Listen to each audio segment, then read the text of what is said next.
Sesuai pesanan di salah satu mitra agen online shop di kawasan Pesanggerahan, Jakarta Selatan.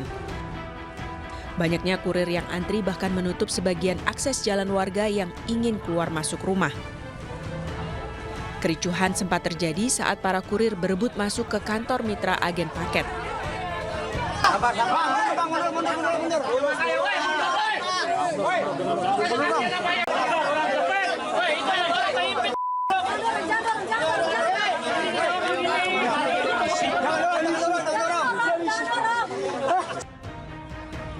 Polisi pun akhirnya turun tangan menertibkan dan menghimbau para kurir untuk tertib dan sabar karena operator online shop yang bekerja hanya 2 orang.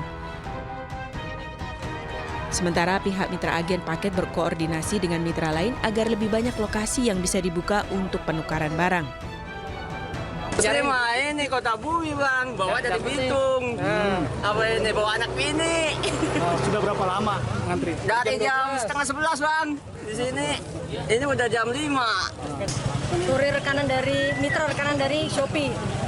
Karena semua tempat tutup, di sistem hanya satu tempat yang buka. Itu pun juga dari pihak mitra sendiri tidak mengetahui awalnya bahwa tempatnya dibuka oleh sistem. Beruntung pukul 3 sore beberapa lokasi mitra agen paket lainnya mulai beroperasi untuk mengakomodasi pengembalian barang yang tidak sesuai. Antrian para kurir yang menutupi jalan warga pun akhirnya mulai berkurang. Dari Jakarta, Rizky Falufi, iNews melaporkan.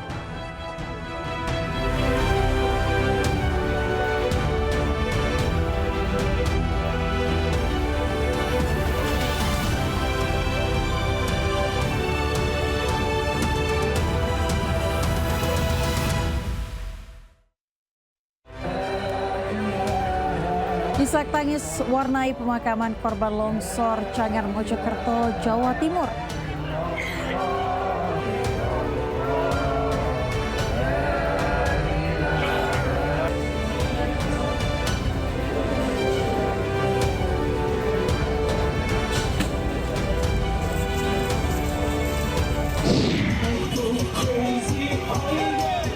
Sejumlah polisi di pos terpadu Letter U Jalur Gentong Tasikmalaya berjoget saat mengatur arus balik.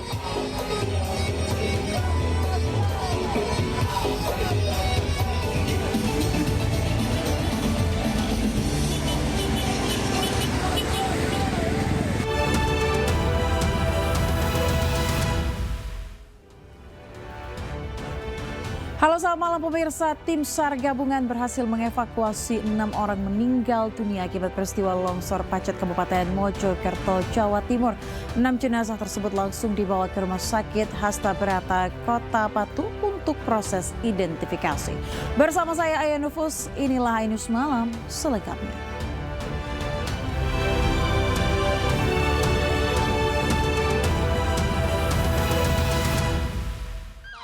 Pak Vicky, silakan dosen dipersiapkan.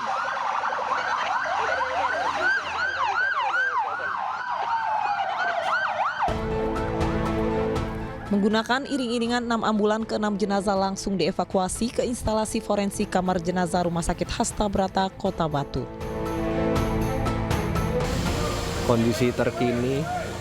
Dievakuasinya 6 jenazah penumpang minibus bernopol Sidoarjo ini, total korban meninggal dalam peristiwa longsor Pacet Kabupaten Mojokerto, Jawa Timur ini sebanyak 10 orang. Dari 6 korban meninggal dunia, 2 diantaranya adalah anak-anak, 1 perempuan dan 3 laki-laki dewasa.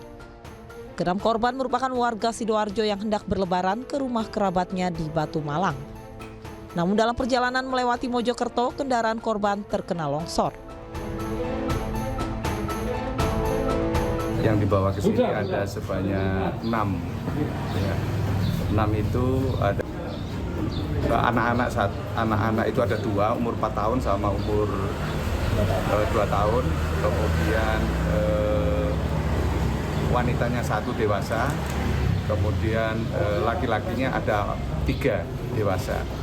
Dan ini nanti akan dilakukan pencocokan sesuai dengan aturan internasional DVI. Itu ada 5 fase sehingga kita tahapan-tahapan kita lakukan mulai dari fase TKP, kemudian postmortem atau mortem, kemudian rekonsiliasi dan cocokan terakhir. Ada 5 fase, sehingga kita sangat harus hati-hati. Dan ini kalau yang di Mojokerto sudah teridentifikasi ada 4 di sana, jadi total korban itu ada 10.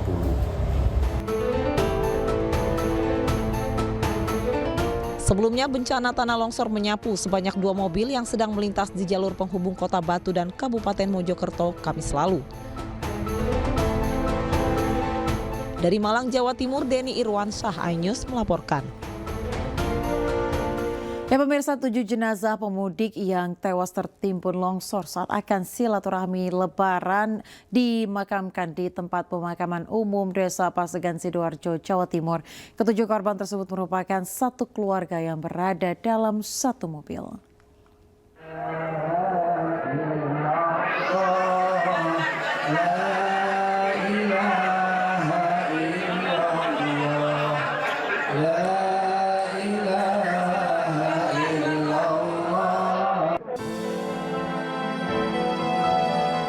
Lantunan sholawat mengiringi pemakaman 7 jenazah pemudik yang tewas tertimbun longsor di Mojokerto, Jawa Timur.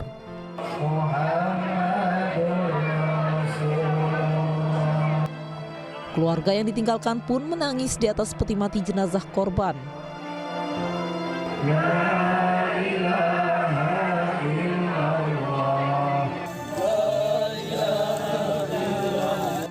Usai dimandikan, jenazah kemudian disolatkan di masjid yang berada di sekitar rumah duka.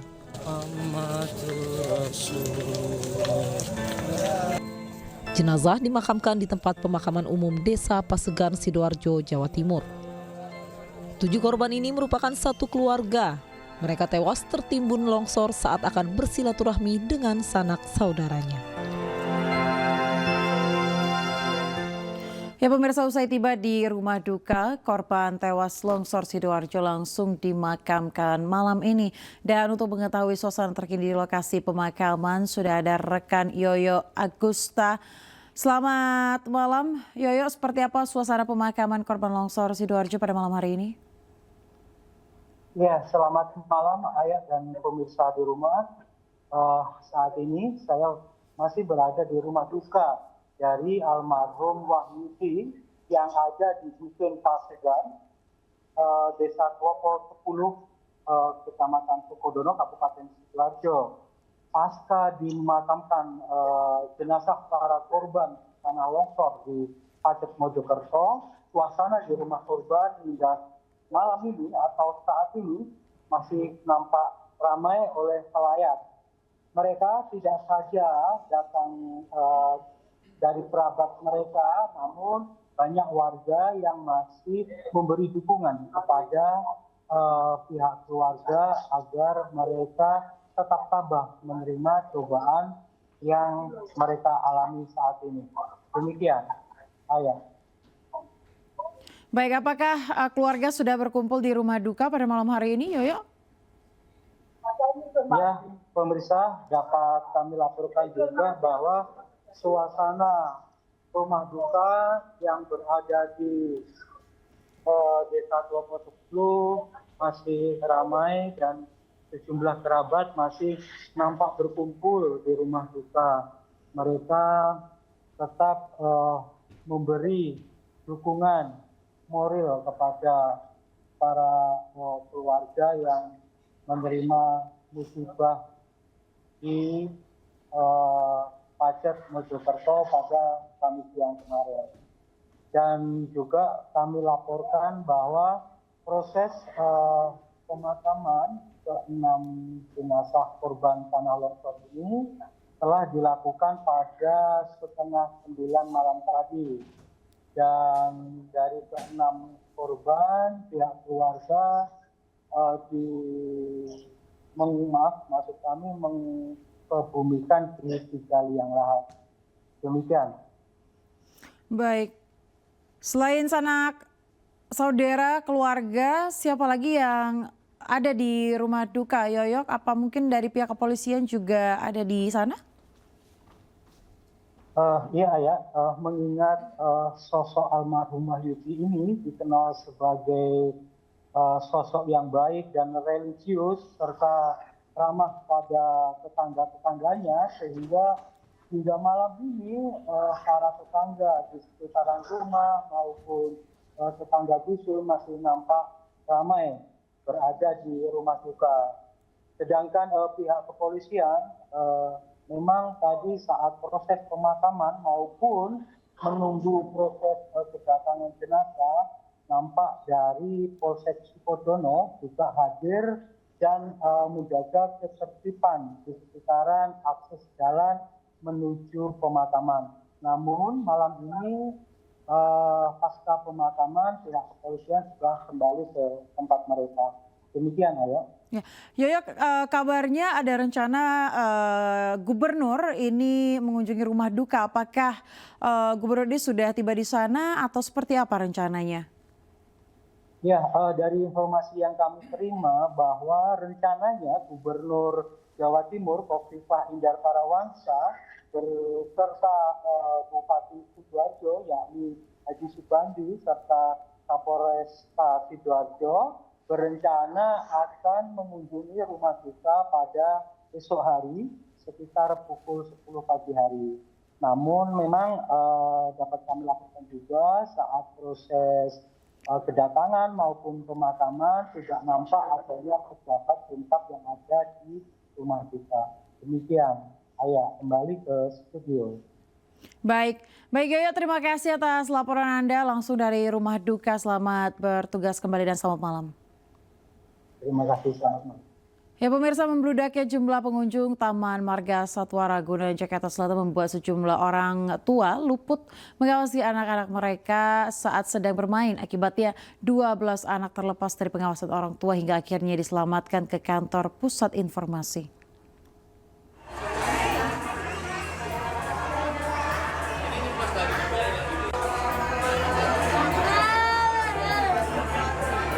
Anak laki-laki berusia 7 tahun ini tak kuasa menahan tangis saat diselamatkan petugas ke kantor pusat informasi Taman Marga Satwa Ragunan, Jakarta.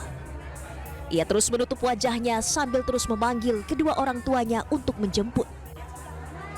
Sebelumnya anak ini terlepas dari pengawasan orang tua dan ditemukan petugas dalam keadaan kebingungan di tengah keramaian pengunjung. Setelah diumumkan melalui pengeras suara, bocah ini akhirnya dijemput orang tua. Membludaknya jumlah pengunjung di Taman Marga Satwa Ragunan sepanjang hari Rabu membuat sejumlah orang tua luput mengawasi anak-anak mereka. Sedikitnya 12 orang anak terlepas dari pengawasan orang tua hingga akhirnya diselamatkan petugas. Anak-anak ini terlepas saat bermain di sekitar kandang satwa dan beberapa di antaranya terdorong pengunjung lain. Ini main sama dia di taman anak. Oh gitu, terus? Ya udah aku juga berdiam pulang nggak ada tahu. Nah, Ibu tahunya ada di sini gimana tadi? Pasti di pusat informasi kalau itu mah. Nah, siapa aja ke sini, Bu? Ini sama kakaknya sama kembarannya. Anaknya lagi main di taman anak situ. Oh gitu. Jadi tinggal pergi sama dia. Mana Bu ceritanya, Bu? Jadi dia lari-lari ngunjukin mbahnya. Jadi dia udah pernah sama kakeknya. Terus di sana gitu. Nggak taunya kelepas sama itu saudaranya. Oh, gitu mana tadi? Tanya-tanya sama petugas. Petugas yang di sana. Terus diarahin ke sini? Iya. Meski jumlah anak yang terlepas dari pengawasan terbilang kecil dibandingkan jumlah pengunjung, namun para orang tua diimbau untuk tetap waspada dan mengawasi anak-anak saat berlibur ke tempat wisata. Ada 12 anak ya. Kalau kita melihat ini memang selama ini belum bisa zero atau belum bisa anak itu tidak ada yang terpisah. Walaupun sudah kita lakukan langkah antisipasi ya, namun karena tingkat keramaian yang sangat luar biasa tetap terjadi anak, dan menurut kami ini adalah angka yang rendah ya dibandingkan dengan volume pengunjung yang sampai mencapai 88.000 dan tadi informasinya sudah sampai semua ya ke orang tua ya.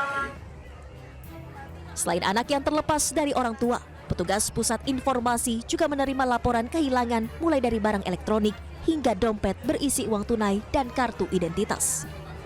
Dari Jakarta, Rizky Falufi, iNews melaporkan. Kita ke Banten, pemirsa. Pemalakan ratusan wisatawan di Pantai Carita Pandeglang, Banten ini semakin meresahkan wisatawan. Para wisatawan dipaksa membayar uang Rp5.000 per orang untuk menyeberangi jembatan bambu kecil. Dek, sini. Tadi diminta bayaran berapa, Dek? 5.000. 5.000. Kenapa? Adek nyebrang ya? Ntar, Adek nama siapa, Dek? Bayar 5.000 ya? Inilah jembatan pungli yang ada di Pantai Carita Pandeglang, Banten. Sekali melintas, wisatawan bayar Rp5.000 per orang. Jembatan bambu sepanjang 5 meter dengan lebar 1 meter ini sengaja diletakkan di lintasan air dan banyak warga yang tidak mengira jika jembatan tersebut berbayar. Biasanya, warga yang mengaku pemilik jembatan maut tersebut akan menghampiri wisatawan yang melintasi jembatan dengan memaksa. Mereka meminta uang Rp5.000 per orang. Dalam sehari, ada ratusan hingga ribuan pengunjung yang melintasi jembatan tersebut. Ironisnya, kejadian serupa pernah terjadi beberapa tahun lalu.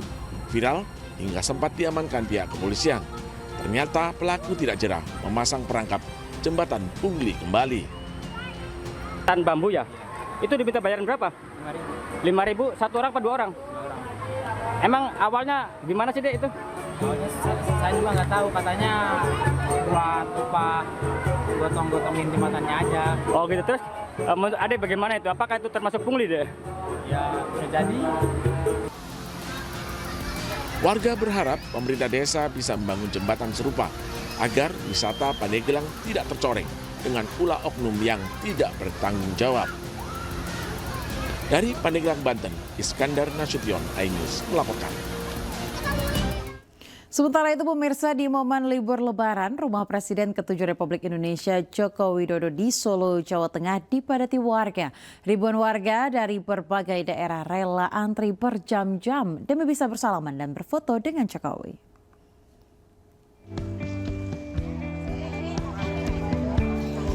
Meski tidak menggelar open house pada momen Lebaran tahun ini, namun ribuan warga yang datang dari berbagai daerah antusias mendatangi Rumah Presiden ke-7 Republik Indonesia Joko Widodo di Solo, Jawa Tengah. Warga rela antre berjam-jam demi bisa bersalaman dan berfoto dengan Jokowi. Warga datang dari berbagai daerah di tengah aktivitas mudik dan wisata Lebaran. Mereka terus memenuhi area depan rumah Jokowi sejak hari pertama Idul Fitri. Petugas pun sempat kewalahan mengatur antrean, lantaran semakin sore semakin banyak warga yang datang. Datang jam berapa tadi? Jam 7:30. Terus sudah foto sekarang? Iya. Sudah foto?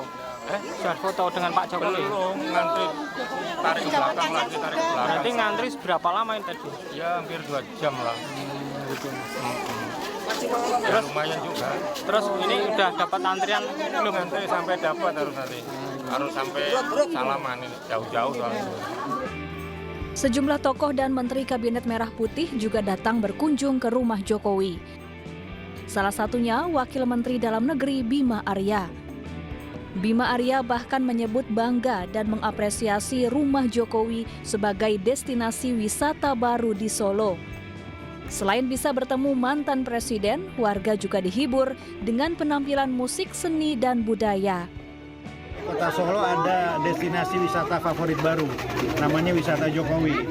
Nah, ternyata ke sini benar ada wisata Jokowi. Warga dari berbagai daerah datang sini, kemudian spontanitas pertunjukan kesenian, budaya, dan juga ada kuliner-kuliner ya sumbangan dari warga juga. Ya ini wisata murah meriah sekaligus bisa silaturahmi dengan Pak Jokowi. Ya ini apresiasi. Keramaian warga di rumah Jokowi diprediksi akan terus terjadi sampai hari terakhir libur Lebaran, yakni Minggu lusa. Dari Solo, Jawa Tengah, Tata Rahmanta, Zanuar Setiaji, iNews melaporkan. Pemirsa, kami akan kembali dengan sejumlah informasi menarik lainnya. Tetaplah di iNews Malam.